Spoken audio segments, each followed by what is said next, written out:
Iran ने एक चीज ठान ली है कि तुम अब हमारा कितना भी नुकसान कर लो, हमारा तो नुकसान हो लिया, हमारे सुप्रीम लीडर, हमारे हेड्स जो हैं वो जा रहे हैं, हमारे तुमने रिफाइनरी फोड़ दी, तुमने हमारी एलएनजी फोड़ दी, ठीक है कोई बात नहीं, हमको तो पहले ही हमारी इकोनॉमी तुमने तोड़ रखी थी, लेकिन अब कम से कम तुम्हें यह एहसास करा देंगे कि आने वाला समय तुम लोगों के लिए कितना भारी है, विशेष रूप से ये देश जो दुनिया भर में पैसे वाले देश माने जाते हैं। आप सोचिए, पर कैपिटा के हिसाब से $4,17,000 का नुकसान गल्फ नेशंस को होने लगा है। इजराइल को नुकसान, कतर को नुकसान, यूएई को नुकसान। इतना ही नहीं, यह हमला केवल कतर पर नहीं था, ईरान की भी रिफाइनरी पर कल हमला, यूएई की रिफाइनरी पर भी कल हमला हुआ। ईरान के द्वारा यहां पर भी मिसाइल रिफाइनरी पर हमला किया गया, सऊदी अरेबिया पर हमला, कुवैत पर, ओमान, जॉर्डन, सब जगह ईरान के हमले कल को कल हुए।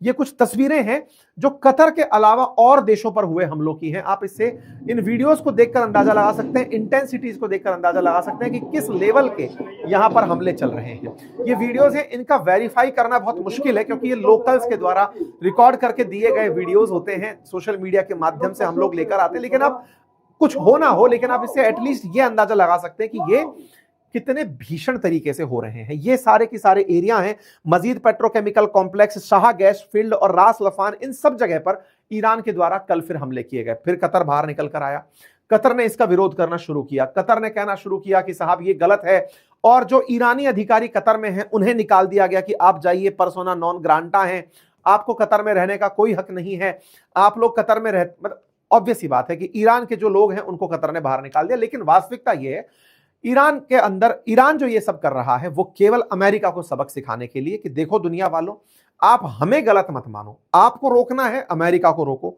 रोकना है इजराइल को रोको। आपने कहा न्यूक्लियर बम बना रहे हैं, हमने न्यूक्लियर बम कोई नहीं बनाया, बनाया होता तो तीसरे हफ्ते में युद्ध चला गया, अब तक तो फोड़ फाड़ के खेल खत्म करके निकल लिए होते।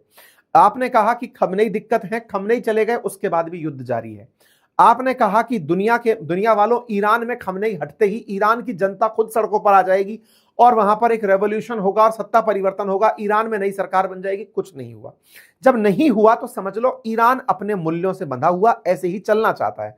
जब चलना चाहता है, फिर भी आप अगर परिवर्तन करना चाहते हो तो ईरान अब बदला लेगा, कम से कम उस समय तक जब तक हम शहीद नहीं हो जाते। ये कह करके इन लोगों ने टारगेट करना शुरू किया।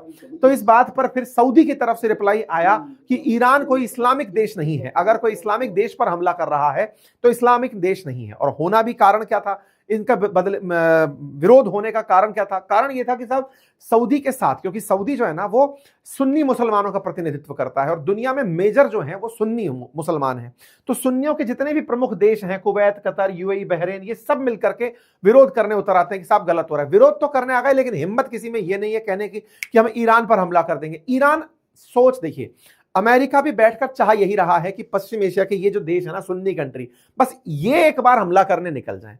इजराइल भी यही कह रहा है कि मैं उस दिन तक इनको मारूंगा जब ये मारते मारते इनको मारेंगे, या आपस में, मतलब पूरी तरह पश्चिम एशिया के अंदर से, ये दुबई हो, दोहा हो, सऊदी के जो शहर हो, आबू धाबी हो, इनका क्रेज खत्म कर देंगे ये लोग। मतलब इतना क्रेज खत्म कर देंगे कि इनको बहुत कमा लिया इन लोगों ने, बर्बाद कर दो इनको। तो बर्बाद करने के पीछे का लॉजिक है ताकि फिर ये अपना जो राफा के अंदर जो सिटी बनाना चाह रहे हैं गाजा पट्टी में, उसको बना पाए, वहां पर फिर मिडिल ईस्ट को बसा पाए। अमेरिका पूरी तरह से बोले चलो फिर से जीरो करो, खंडा दो इस पूरे खेल को।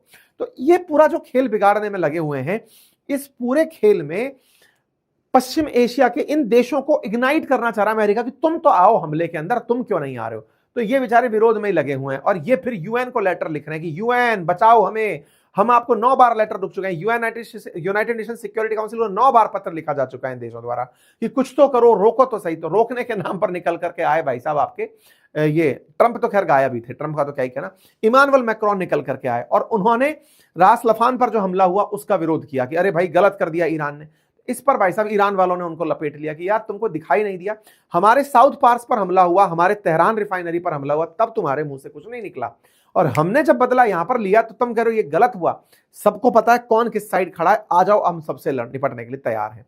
ऐसे में जो ट्रंप हैं, ट्रंप जो इन मुस्लिम देशों के साथ खड़े थे, इन्हें अकेला छोड़ करके बयान क्या दिए वो बड़ा हास्यास्पद था। इन्होंने कहा कि इजराइल के द्वारा साउथ पार्स पर यानी ईरान की रिफाइनरी पर हमला होगा, ये हमें पता ही नहीं था। एक बार के लिए माथा पकड़ लोगे आप कि बोले हैं ट्रंप क्या बयान दे रहे हो। ट्रंप कह रहा है कि ईरान की इस साउथ पार्स रिफाइनरी पर हमला होगा। बोले सर कतर के बारे में कह रहे हो कि ईरान के? बोले ईरान के बारे में तुम्हें नहीं पता था? बोले नहीं, इजराइल ने हमें बताया ही नहीं। भाई साहब आपका क्यों? अब ये देखो अमेरिका कहां बच रहा है कि कतर फिर जवाब मांगेगा कि लो जी हम पिट गए, अब हमको बचाओ।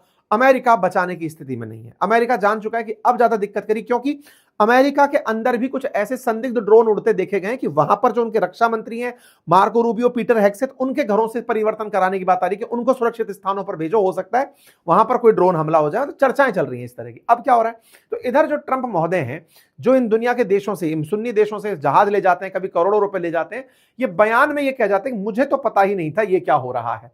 ट्रंप ने अपनी तरफ से बयान दिया कि Iran did not know this or any, मतलब ये, अब सुनिए, Israel out of anger for what has taken place in Middle East has violently lashed out at major facility known as South Pars gas field in Iran. मतलब इसने यहां पर हमला कर दिया। ये इजराइल का गुस्से में किया हमला हो सकता है, but united state knew nothing about this particular attack. हमें कुछ नहीं पता था। Country of Qatar was in no way shape or form involve in it. Qatar तो इसमें इन्वॉल्व ही नहीं था, बेचारे को कूट दिया।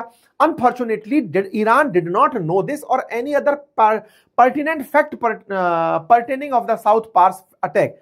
मतलब इनने कुल मिलाकर के ईरान के ऊपर भी दया करी। हो सकता है ईरान को भी ना पता हो कि वो यहां पर हमला कर रहा है।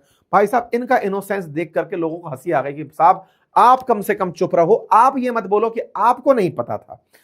अब ये बात कैसे आती है, देखो इजराइल इतना बड़ा अगर कोई एक्शन लेगा जिसका रिटेलिएशन इतना भारी हो सकता है, तो वो इनको जरूर बताया होगा। ये मैं नहीं कह रहा, असल में पहले भी ऐसा ही हुआ था। इजराइल ने जब कतर के अंदर बैठे हुए एक हमास के आतंकी को निशान बनाया था ना 9 सितंबर को, तब भी ट्रंप अपना अनभिज्ञता जाहिर किए थे कि अरे तुम ऐसा कैसे कर सकते हो।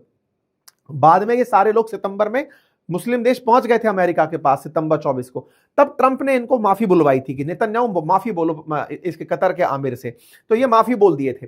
ये तस्वीर बहुत वायरल तस्वीर निकल कर आई थी, लेकिन उस समय पर भी इजराइल से यही कहा गया था कि उसको बेचारे को पता नहीं था। अब फिर से अमेरिका के राजदूत बोल रहे हैं, कई पूर्व अमेरिका के राजदूत, कि संभव ही नहीं है कि इजराइल इतना बड़ा फैसला करने से पहले ट्रंप को इन्फॉर्म ना करे। ट्रंप की झूठ बोलने की आदत है, फिर से वो झूठ बोल रहे हैं। कुल मिलाकर ट्रंप का झूठ अब उजागर हो चुका है। मतलब हमारे देश के लोगों को तो पता नहीं आत्मसम्मान कब मिलेगा और उन्हें खुद पर कब से सम्मान होगा, विश्वास होगा, जब अमेरिका ने भारत के बारे में यह कहा कि पाकिस्तान ने भारत के इतना नुकसान पहुंचाया, दुनिया को लगा वही सब सत्य है और भारत की सेना, भारत के जो अधिकारी और वो सब बोल रहे हैं वो सब असत्य है। लेकिन अब ट्रंप का झूठ पब्लिक में उजागर हो रहा है। जब पब्लिक में उजागर होता है तो हमें यह संतुष्टि तो मिलती है कि ये फेक वर्ल्ड का किंग है और इसने दुनिया के अंदर अशांति बो दी है। ऐसे में इसके एक अधिकारी जो कि यूएस के अंदर सिक्योरिटी के बहुत बड़े अधिकारी थे, काउंटर टेररिज्म के चीफ, उन्होंने जब रिजाइन किया तो उनका पॉडकास्ट अभी रिलीज हुआ है। तो उन्होंने अपने बयान में यह कहा कि यह पूरा खेल इजराइल द्वारा किया गया, क्यों किया गया उसके पीछे का कारण दिया। उन्होंने कहा कि जो अली लारिजानी है ना, मतलब ये ट्रंप से नाराज होकर इस्तीफा दे दिए अमेरिका के अंदर। इन्होंने अपने एक इंटरव्यू में कहा, और कार्ल टर्कसन को जो इंटरव्यू था, उनको जब इंटरव्यू दिया तो इन्होंने कहा, टकर कार्लसन को, उसमें इन्होंने अपनी तरफ से कहा कि देखो क्या है कि इजराइल है ना, वो ये नहीं चाहता कि ईरान और अमेरिका शांति वार्ता कर लें। इजराइल चाहता है कि ईरान पूरी तरह खत्म हो जाए ताकि वो संतुष्टि से और शांति से रह पाए। तो बोले इजराइल को यह पसंद नहीं था कि अली लारिजानी, जो कि अमेरिका के साथ पीस डील में लगे हुए थे इन दिनों, जब से खमनेई गए हैं, तो बोले लारिजानी हेड कर रहे थे और लारिजानी अमेरिका के साथ बातचीत में थे कि पीस डील कैसे नेगोशिएट की जा सकती है। बोले इजराइल को यह पसंद नहीं था, इसलिए उन्होंने लारिजानी को मरवा दिया। बोले इनको मरवाने के पीछे इजराइल का खुद का कॉल था और बोले वो मारा। इससे क्या हुआ कि अमेरिका को नुकसान हो रहा है, ये अमेरिका को अब पता चल रहा है। बोले खींच करके असल में इजरायली लोग अमेरिका को लेकर गए हैं। ये बात पता चलती है इनके तुलसी गवाड़ जो खुफिया एजेंसी की प्रमुख हैं उनके बयान से भी।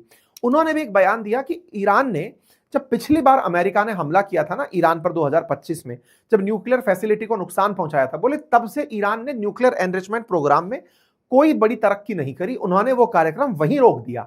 बोले अब ऐसे में केवल इस वजह से निशाना बनाया जा रहा, तो बोले ये केवल इजरायली मकसद है। अब पता ये चल रहा है कि अमेरिका के ट्रंप को केवल इजरायली लॉबिस्टों के द्वारा, जो इजरायली यहूदी वहां पर पैसे वाले हैं, उनके द्वारा युद्ध को भड़काने के लिए अमेरिका का साथ लिया जाता है।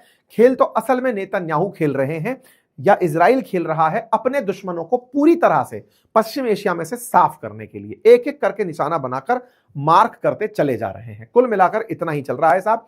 और इस पूरी कहानी को इस तरह से समझ लीजिए कि एक फ्रांसीसी जनरल से पूछा गया तो उन्होंने कहा कि भाई इस युद्ध में शामिल नहीं होना है, ये डूबता हुआ जहाज है जो थोड़ी देर में आइसबर्ग से टकराएगा, टाइटैनिक है, इसमें हमें शामिल नहीं होना चाहिए। मैक्रोन ने अपनी तरफ से बातचीत करी अमीर ऑफ कतर के साथ और प्रेसिडेंट ट्रंप के साथ कि भाई ये जो हो रहा है गलत है, सिविलियन पॉपुलेशन को निशाना नहीं बनाया जाना चाहिए। इस पर उठ करके सैयद अब्बास अरागची जो कि विदेश मंत्री हैं ईरान के, उन्होंने कहा कि वाह मैक्रोन वाह, आपको कतर पर हुआ हमला दिख रहा है और हमारे ऊपर हुए हमले नहीं दिख रहे हैं, बहुत बढ़िया। खैर दुनिया है जो सब देख रही है, बाकी देख तो आप भी रहे हैं, आपको क्या लगता है जरूर बताइएगा। चैनल पर नए हैं तो सब्सक्राइब कर लीजिए। फिलहाल के लिए यही है अपडेट, बाकी जो अभी अपडेट होंगे आप सभी को दे दिए जाएंगे।